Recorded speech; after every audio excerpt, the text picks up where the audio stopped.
Welcome to Toyota, come on in. If I worked here back in 2008, I'd probably tell you something like, the Toyota Tundra is the best full-size pickup truck, meant for the everyday working American. And I mean, aren't they beautiful? Come check out this gray one on the showroom.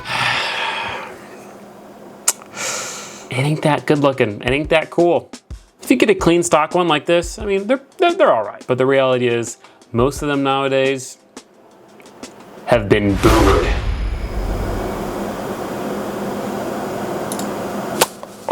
And unfortunately, mine's no different. Now, over the past few months, I've been working on deboomering mine. I've cleaned it up, paint matched the grille, yellow fog lights, white wheels, and 37s, plus some other color matched bits. But there is still one issue. This horrendously ugly chrome factory bumper. So first we're gonna remove this junk.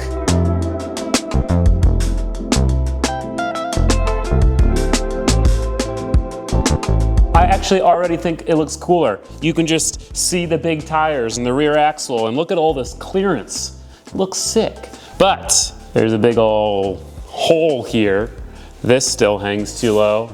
And so we gotta build a new rear bumper. For that, we have a few things. Mostly a lot of 1 3/4 steel tubing. That's going to make up the actual frame of the bumper, and we've got a new bending die to bend that up. Then we have a hitch. We have a lot of 1/4" steel for bracing and whatnot. We've got 18 gauge steel to make our dimple die plates. That'll make it look sick. But this is going to be the rough design. One main bar that's parallel with the tailgate and just kind of curves off on the sides. One kind of U-bar going down, hitch in the middle, some cool, gusset design, trailer plug mount, and that will be it from the front view. And from the top, it'll have another U-bar coming out, and it'll just have a plate that has some cool gussets in it. So from the side, gonna look like that, main bar, then a bar coming down, and a bar going out. Like a little L. Then, to mount this bumper, we are actually going to reuse the existing frame brackets. That's because these things are super thick, super heavy duty, and they have this nice little thing that bends around the leaf spring and connects to further down the frame. We're gonna chop off the bottom, get rid of this entire thing, and build off of right here. And that's actually how we're gonna start.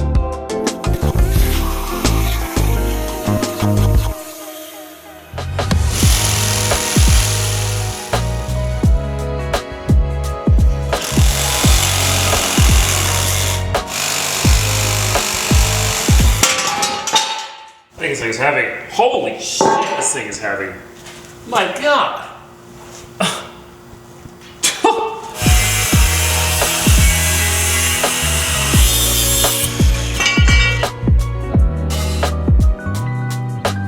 So with that, I got the stock bumper brackets cut to bits. And now we can take our little tube right on this thing. I don't know if it'll stay. It will stay. If this falls, it's gonna destroy my ears, but there you go. Right out of the gate, level and the depth we want. So this is the main bar. And you can see, it hopefully clears. Uh-oh, it doesn't clear. That's not good. All right. We just have to cut a little bit more off of this then.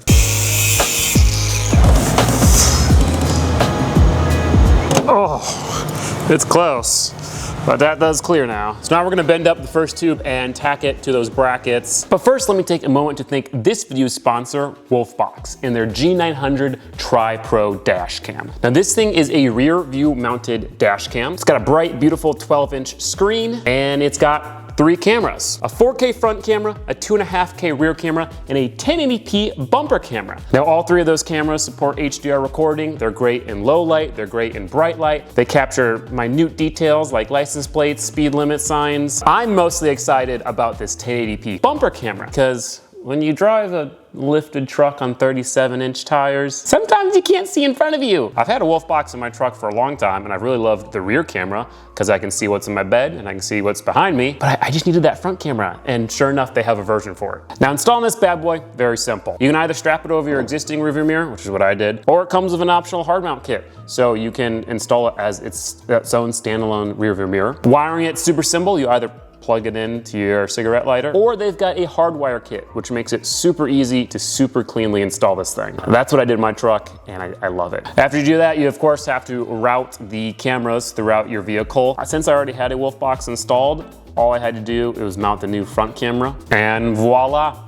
It's in, it's looking great. Ideally, this front bumper camera is gonna help me in parking lots while I'm overlanding or camping, you know, setting up at a campsite or trying to spot for like tough obstacles on a trail. But as for the rest of the dash cam, I've absolutely loved having it in my truck. I've had it in my truck probably now for about 6 months.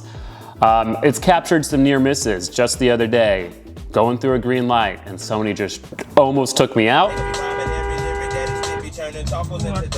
Getting the footage off the thing is so easy with their Wi-Fi and the mobile app. And look, in the app you can see exactly where the video is taken, the GPS route, the speed, all that stuff. It's really cool, really intuitive. Overall, this thing has just become a great safety device, but also just a great thing to live with. It helps seeing behind me, helps seeing in front of me. So if you guys are interested in getting a Wolfbox G900 Tri-Pro for yourself, I'll have a link in the description and up in the cards above. Check it out, highly recommend it.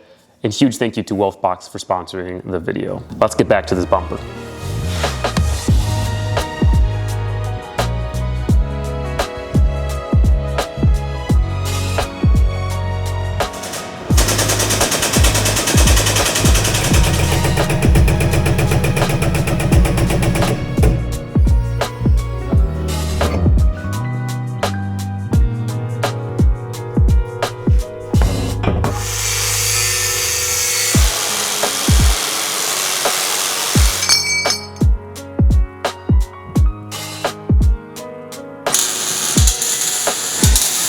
This thing's tacked in. Now we're gonna bend up the next bar that comes down and across.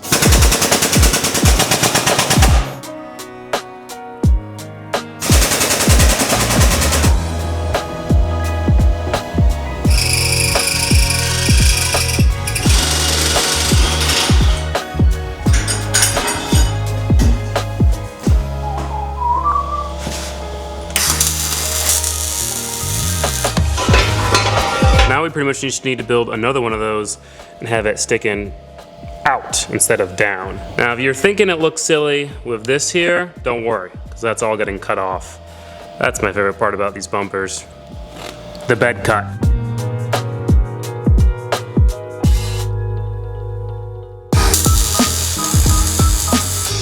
What I'm gonna go and do now though is pull this entire thing off and fully weld everything and do some bracing. Pretty much get most of the structural work actually done, and then we can just focus on making it look cool.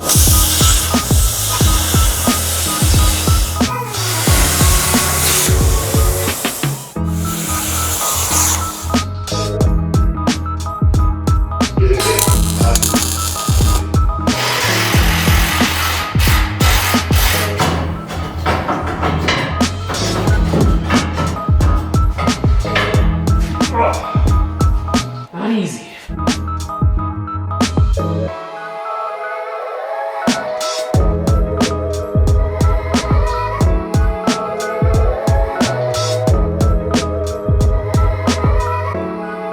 The bumper's fully welded up and reinstalled. Now we're going to work on building the plates that will cover the bottom two and the top two. So it's just gonna look kind of like a little L. Now this bottom plate has to integrate mounts for the air hoses for the bags, for the trailer electrics, and the hitch, plus have some cool vents, and then the top has to have some cool vents and be able to mount the license plate. I took a bit of a break from the Tundra's bumper to build this, a new fabrication table. We got the welding table over there, fabrication table over here. This thing, 1/4-inch steel top, very, very heavy, very, very strong.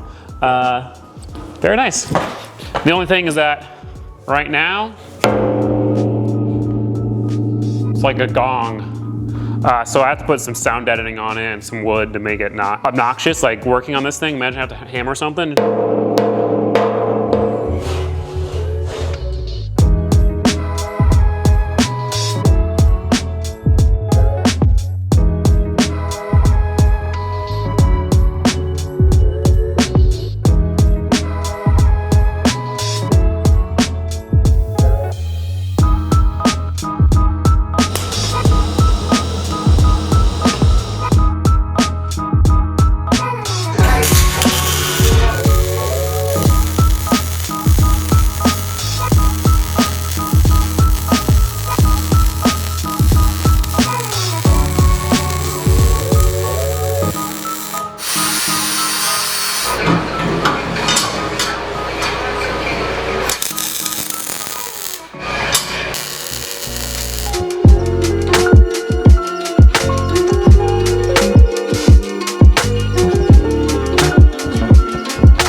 So the bumper is now all finished, at least in terms of the plating, the hitch, all of that. We got our trailer electric plug, our 2 air lines for our airbags, and then our license plate mount. I'm really happy with the way these plates turned out. They look really good. Currently the hitch is only being held in by these 2 bars, and I want to make it a little more sturdy. We're gonna add 1 more bar going across, and it will connect to the very back of the hitch right here.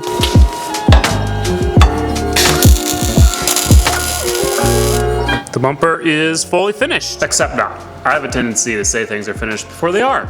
I want to make a step just out of like some rod that kind of comes down a bit to make it easier to get up. Because this thing, it ain't short. Let me put it that way. It ain't short. So before I do that, I'm gonna do this bumper cut so we kind of get an idea of what the final result's gonna look like so that I make sure I like this step.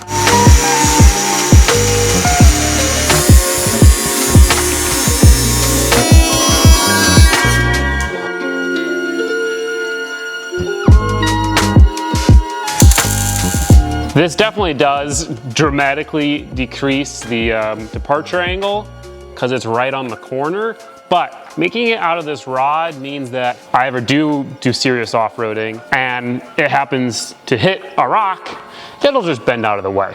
It's not actually gonna get the vehicle stuck. So now the bumper is 100% done, put together on the truck. I love the way it looks. I love the way it functions. What I'm gonna do now is pull it off so we can fully weld it up. Most of the plates need to be welded up. And then we're gonna go ahead and paint the inner kind of bed area black so you don't see it as much, and paint the lines that we cut so they don't rust, and put some Dorage trim on and just kind of make it look nice. Oh, actually no, there we go.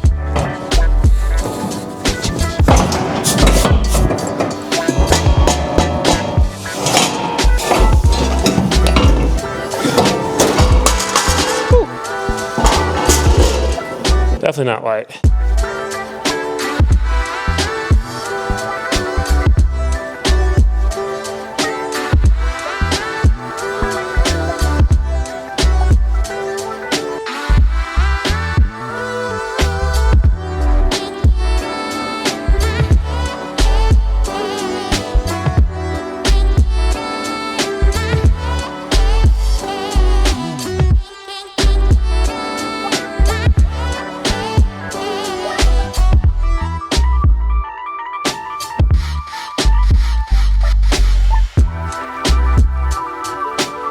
I'm honestly so happy with the way it turned out. The shape of it, how it perfectly curves in along the bed on the ends. I love the plate on the top and the front. I do wish I could have printed it out of one piece instead of having the weld in the middle that you can kind of see, but whatever. And then the license plate mount, I think looks sick. We'll see how the cops feel about that. Step works really well too. I need to put some grip tape on it because when it's wet, it is a death trap, but it works. And we'll see how long it survives. And the bed cut turned out really good too, with a little bit of the door edge trim and whatnot. I'm sorry I didn't show that, didn't show dropping it off the powder coat. I kind of got excited, you know, at the end there. I just wanted to have it all done, but you guys saw most of the actual project. And man, having this bumper and this bed cut back here really transforms this truck from being like a boomer machine to something that looks pretty sick. It kind of looks a little trophy trucky. It looks like a real rig, and it fits the 37s so much better. The back end feels huge, because this is tall. I mean, you can see it's about my waist level. Makes it for a really good seat. It's not quite big enough to be a seat, but you know, it's that height. So it's a success. I think I can officially say I really like the way this truck looks, and it doesn't look boomer anymore. Up next is to make it sound not boomer, because right now it's got a boomer exhaust, AKA the stock exhaust, chopped, with a stupid little muffler turned down, and it's rustling away and it sounds just ugh. So we're going to make a equal length X pipe 3-inch true dual bed exit exhaust. It's gonna be freaking sick. If you guys did want to support the channel, please check out this video's sponsor, Wolfbox. You can also become a patron or a channel member, where you'll get early access to videos, exclusive behind the scenes posts, free merchandise, and a whole lot more. Speaking about merchandise though, you can head over to eMindustries.com, get yourself a t-shirt or a hoodie, or you can get some parts for your car, mostly fabrication components, but there's some fuel system stuff, some some gauges and some other stuff you can get on there. And last, but most importantly, if you do need some fabrication work done, go over to the build submission form on EM Ministries and fill that out. Please, I need more work. But I need serious work, not people saying, hey, can you make me an exhaust in 8 months when my shit box is finished? Oh, I can't afford it actually, never mind. Peace out, guys.